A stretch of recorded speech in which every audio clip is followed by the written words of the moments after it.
standing in the kitchen of our small apartment. I watched as my boyfriend cuddled with his childhood best friend, Maya, on the couch. They laughed and ate popcorn while I worked myself to the bone. Preparing breakfast before the road trip, I began to feel jealous, my chest hurting. I should be the one in his arms, not her. The intensity of my jealousy grew as the plate I was holding slipped from my hand and smashed on the floor. That got my boyfriend's attention. Liam, still holding Maya, turned his head toward the kitchen and said sarcastically, "Break it all. That's what you're good at, destroying everything I work for. You don't know the worth of things since you don't work. And you don't know how to take proper care of anything." He glared at me as he held Maya more securely so she wouldn't fall. "I'm sorry, so sorry. I'll be careful next time," I said quickly, bending down to pick up the pieces of glass scattered across the floor. One of the shards caught my finger and I screamed, jerking up and knocking over the pan of hot oil onto my arm. The burn and the cut made me cry out again. Liam looked up with displeasure written all over his face. "Can't you be quiet? Why must you always be dramatic? Do you always have to try to gain my attention? You don't need to resort to such means anymore. I'm already dating you."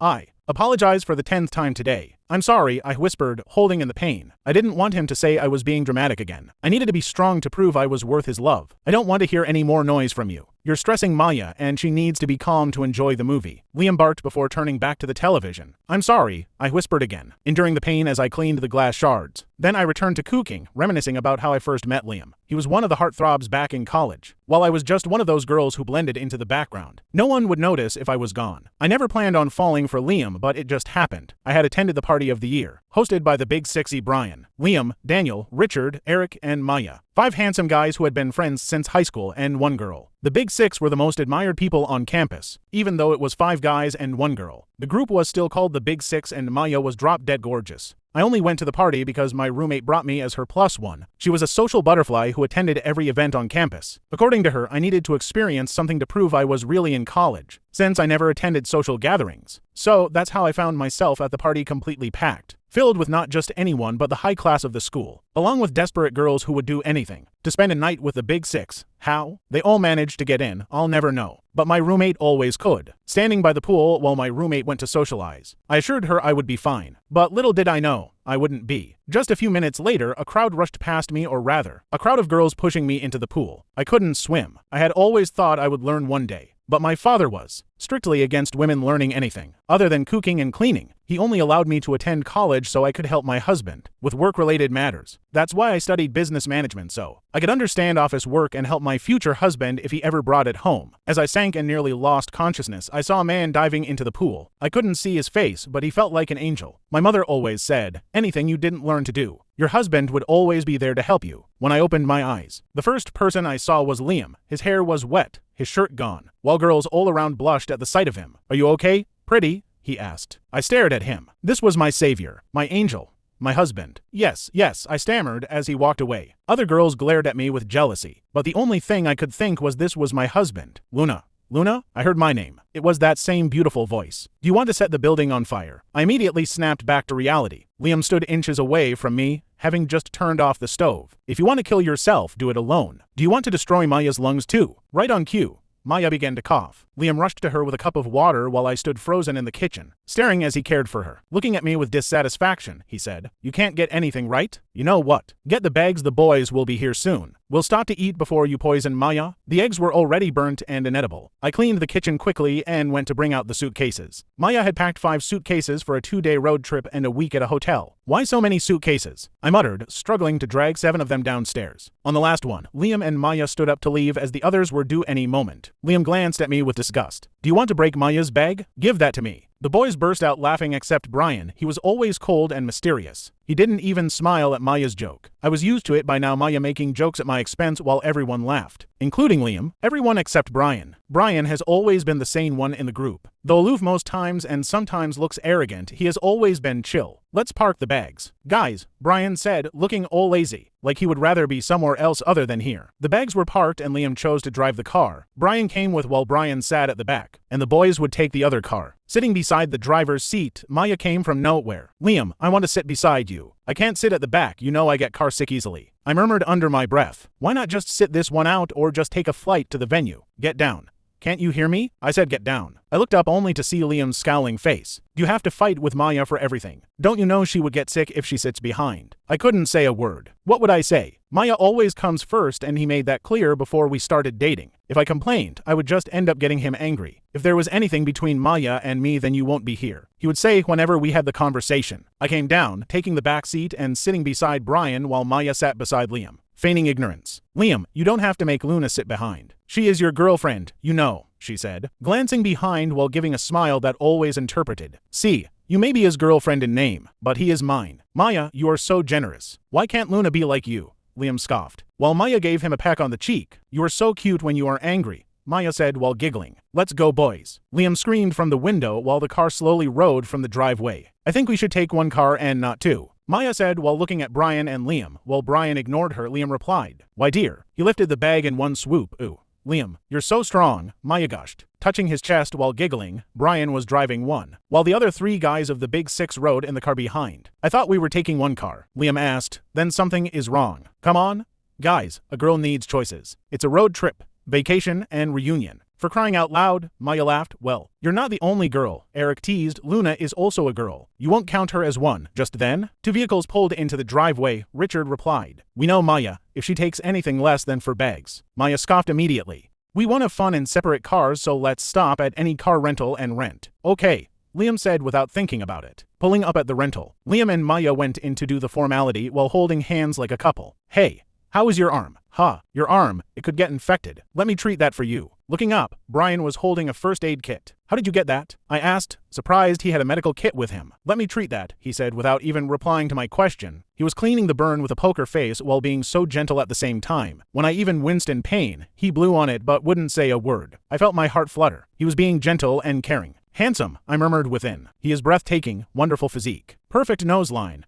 Gray eyes, oh my goodness. His perfect jawline. Back to earth, Luna, I heard his soft voice. Why are you gaping at me? Is there something on my face? No, I was thinking about someone. No, something, I stammered. What was I thinking? Staring at my boyfriend's friend like that just because of a little kindness. Am I that desperate? You must be thinking of someone or something important. And I'm sure that person is lucky you're thinking about them, he said with a grin. Oh my God, he is smiling. I could count how many times I saw him smile. My face turned red. No, I didn't say it was a person.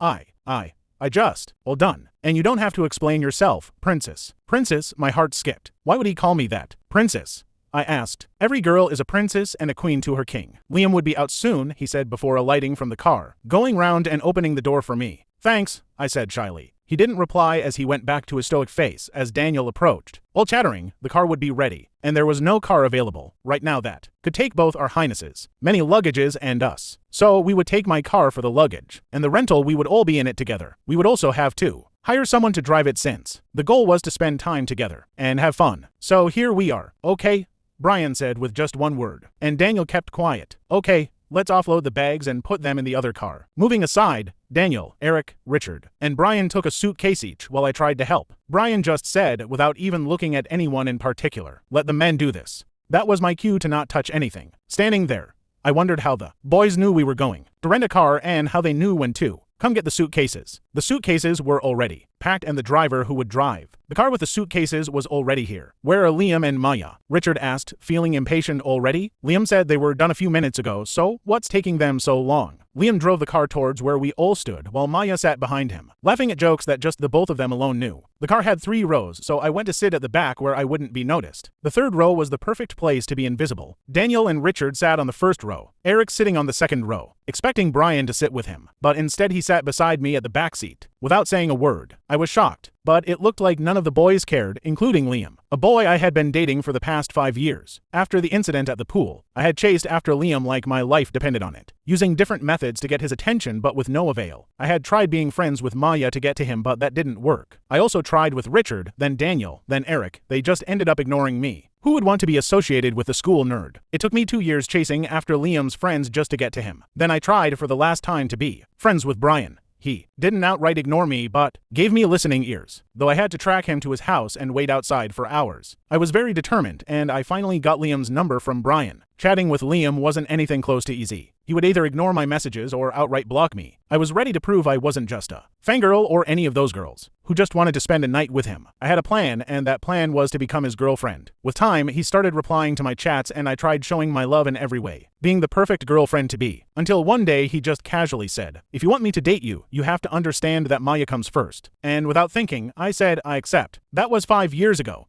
We were in our final year. As I watched Liam from my seat, driving, I knew 2 years of chasing him was worth it. He is mine now. A replica of my dad. A strong man who doesn't show any weakness to the woman he loves. According to my dad, a man should be in charge and a woman should obey. So my relationship is perfect. Though I feel jealous of Maya sometimes, I have to be submissive to my man. As loud music played in the car, everyone vibing to the song, so much joy in the air. Everyone was smiling and happy except me and Brian. Sitting next to me, eyes closed. I stared at his lips, wondering how it would feel on mine. Oh my goodness, what am I thinking? I shouldn't be having inappropriate thoughts about Brian. Brian, I called. Are you sleeping? His head swung in different directions as he sleepily tried to keep it in place. As I watched his cute face, I wondered if I should guide his head to my thighs, shoulders, or chest. Guarding Brian's head on my shoulder, I took a deep breath. I had contemplated for a while if I should be that close to him or just let him be. And if I get that close to him, what would the boys say? What if Liam gets angry at me? If I were to place his head on my thighs? If anyone turned around, they wouldn't see Brian. How would I explain that another man's head was on my thighs? And same goes for my chest, it would be too intimate. Anyways, I still decided to do it. His head being on my shoulder isn't that intimate, and I could play it off as he wasn't comfortable and leaned on my shoulder, and I couldn't just push him off. This is my small way of appreciating him for cleaning my burns earlier today, and also thanking him for giving me Liam's number 5 years ago. I haven't thanked him since that day. It wasn't easy to get Liam's number, and no one would outright give it to a nerd. I had tried Maya first, since she was a girl. Maybe, just maybe, she would understand a fellow girl's plight. Well,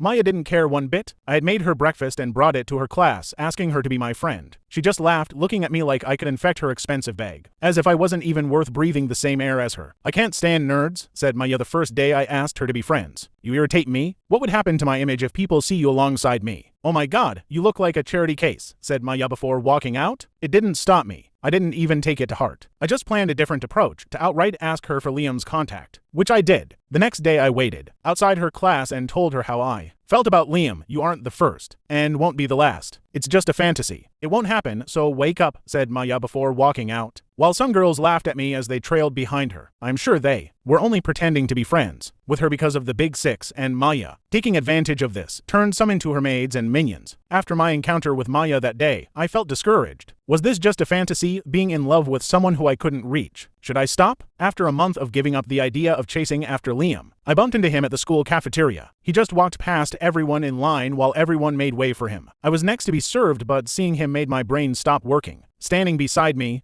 he made his order and, while paying, he said, "Debit my card for the next 5 ladies." Eating my meal, all I could think about was Liam paid for my meal, and just like that, I was ready to chase after him again, this time without giving up. It took me some months to track Liam's schedule. I had to pay to get his schedule to know where he would be. I had planned a public display to confess my love for him. It had taken me months to get my dad to send me such a huge amount of money. We weren't rich, but comfortable. I had to give him reasons why I needed the money, and when I finally got it, it was already 6 months after the incident with Maya that day. The band played the song I made for Liam while some girls danced. Upstairs, the Big Six stood looking down at the ridiculous performance. While most found it funny or cute, there was a rumor later Liam called it ridiculous. After the performance, the Big Six just walked away without a word. It was proof that I failed, but that didn't stop me. Thinking of my next plan, I decided to confess my love on the school podcast system. "Liam, I love you so much. Will you be my boyfriend? My name is Luna Hunter from Business Management." I did this for 2 weeks, every day, until I wasn't allowed access to the podcast system anymore. So I joined the school newspaper typist team. At the end of every paper I wrote, "I love you, Liam. Would you be my boyfriend? Luna Hunter." After that, I went to the radio to confess my love again, but I still got no answer. I was also banned from the news team. So I had to change plans and go back to my former ways, target his friends. And one of them would give me his contact. I had come up with a foolproof plan. Richard was my next target. I had paid to get his schedule. Nothing about the Big Six was small or cheap. Due to girls always chasing after them, some students had made a fortune out of selling the Big Six's schedules. Since the Big Six had different majors, one couldn't just conclude. Richard was a music major, and here I was in his piano class. I was really determined to get Liam's number at any cost. I could play the piano a bit, since it was one of the things I had to learn growing up too. Become a perfect wife. I wasn't bad, but among the rich kids who had been playing for years, I stood out, and the lecturer, who thought I was new, complained about my skills. They were already rusty since I hadn't practiced in a while. So she paired me with Richard. Richard, she has skills but just needs guidance, said Mrs. Jenkins. I will try my best to guide her, Richard replied without looking at me. I had planned to gain his favor and show him I was worth being in his friend group. So I practiced hard for a month while Richard guided me every afternoon. Just in the blink of an eye, it was already 2 months. I was ready to put my plan into action. Meeting Richard at the studio, I played the piece beautifully, and for the first time, he smiled and congratulated me. You have improved a lot, Richard said while giving me a handshake. He was about to leave when I called after him. Richard, please, I need a small favor from you. It's about your friend Liam. I really like him. And if you don't mind, can I get his number? He just looked at me with no expression on his face. You're being delusional. You know that, right? I knew you from the start. You were the same girl who displayed that ridiculous performance a few months ago. I had suspected that's why you came to this class. But I wanted to give you the benefit of the doubt. Seems you proved me right. Walking out, he stopped at the door. You didn't register for the course. I don't want to see you in my class, or else I will have to report you to the school management. And if you aren't scared of the consequences of your actions, at least have some self-respect. Oh my goodness, I failed again. As I watched Richard's retreating figure, I made my decision. Daniel would be my next target. Daniel was a law student. It wasn't that difficult to get his schedule, but I got it anyway. I didn't plan to waste more time as I did with Richard. I would ask him about it straight up, taking a new approach. I went to the lecturer for Daniel's class to be his assistant, even though I had to explain why a business major wanted to be an assistant to a law lecturer. After a lot of persuasion, he agreed and I became his assistant. Walking behind Mr. Hemsworth, I was holding the forms I was to distribute to the students. I didn't even read them, so I didn't know what they were for. I had written a paper and on it I wrote, "Write the names of your closest, best friends and their numbers." I then slid it into one of the forms, holding it separately. As I shared them, when I got to Daniel, I gave it to him. When I was done distributing, I stood beside Mr. Hemsworth while he explained what the forms were for. I didn't care, so I didn't listen as I stared at Daniel, waiting patiently for him to begin. As soon as Daniel opened his form, a scowl was visible on his face. He was clearly displeased. My heart thumped loudly. I was even scared Mr. Hemsworth would hear it. Mr. Hemsworth,